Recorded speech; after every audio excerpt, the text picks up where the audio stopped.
पुराने ज़माने की बात है कि बगदाद के वो मशहूर बाज़ार जहाँ हर तरफ कारोबार की रौनक थी।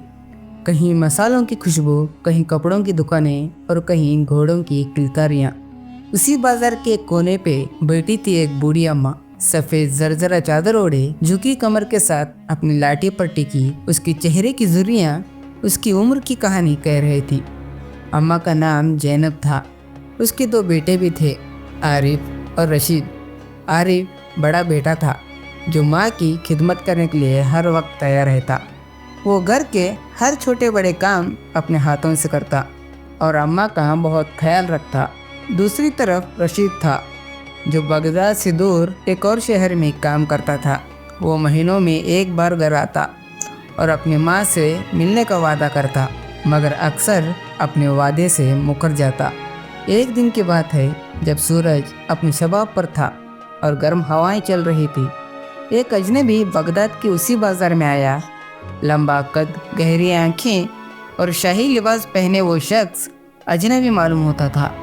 उसने लोगों से पूछा, यहाँ कोई बूढ़ी औरत रहती है क्या जिसका नाम जैनब है? मैं उसका बेटा रशीद का दोस्त हूँ। जब ये बात जैनब अम्मा को पहुँची तो उसकी आंखों में चमक आ गई। रशीद का दोस्त, अल्लाह ने मुझे उस बेटे की खबर भेजी है जो मुझसे महीनों से दूर है। ये बात उन्होंने सोची। अजनबी उनके पास आकर कहा, अम्मा, मैं रशीद का दोस्त हूँ। रशीद ने मुझे आपके पास भेजा है। वो बहुत परेशान है और आपको जल्द से जल्द बुलाना चाहता है।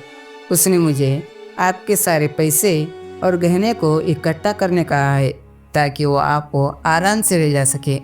जैनब अम्मा, जो हमेशा अपने बेटे पर भरोसा करती थी, वो एक पल के लिए भी शक न कर सकी।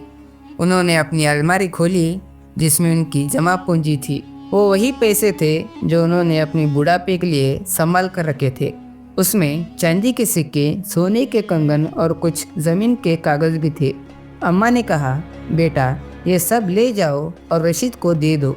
उससे कहना कि मैं उससे मिलने के लिए तैयार हूँ। अजनबी मन ही मन में मुस्कुराया, लेकिन उसकी मुस्कान में मक्कारी छुपी थी। उसने सब कुछ ले लिया और कहा, मैं जल्द ही रशीद को ये सब दे दूंगा, आप बस दुआ करें। लेकिन जैसे ही वो अजनबी वहाँ से गया, अम्मा की पड़ोसी जो ये सब देख रहे थे उनके पास आए। उनमें से एक बूढ़े आदमी ने कहा, अम्मा, क्या आप जानती हैं ये आदमी कौन है? मैंने इससे पहले भी कई घरों को लूटते हुए देखा है। ये झूठा है। ये बात सुनकर अम्मा के हाथ से लाठी ही गिर पड़ी। उसके दिल में एक अजीब सा डर समा गया। जब आरिफ को ये बात पता चला तो उसने उसी बाजार में जाकर उस अजनबी को तलाशना शुरू किया। वो हर कोने, हर गली में उसे ढूंढता रहा। उसे पता चला कि वो आदमी बगदाद के बाहर के इलाके में जाता है और लोगों को ठगता है। आरिफ ने मजबूत इरादा कर लिया कि वो अपनी माँ का सब कुछ वापस लेकर रहेगा। उधर अजनबी ने सोच रहा था कि उसने बूढ़ी अम्मा को बहुत आसानी से बेवकूफ़ बना दिया। उसने उनकी जमा पूंजी बेचना शुरू कर दी और खुद को अमीर समझने लगा। लेकिन वो भूल गया कि बगदाद में ऐसे लोगों को बख्शते नहीं। चुनाचे एक दिन जब आरिफ ने आगे कर उस अजनबी का पता लगाया तो उसने उसे एक कारवां में देखा। वो उसकी माँ की चीज़ें बेचने की कोशिश कर रहा था।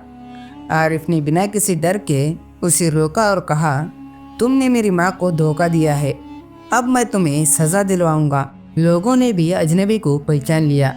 सब ने मिलकर पकड़ लिया और इसकी चोरी की हुई सारी चीज़ें वापस ले ली।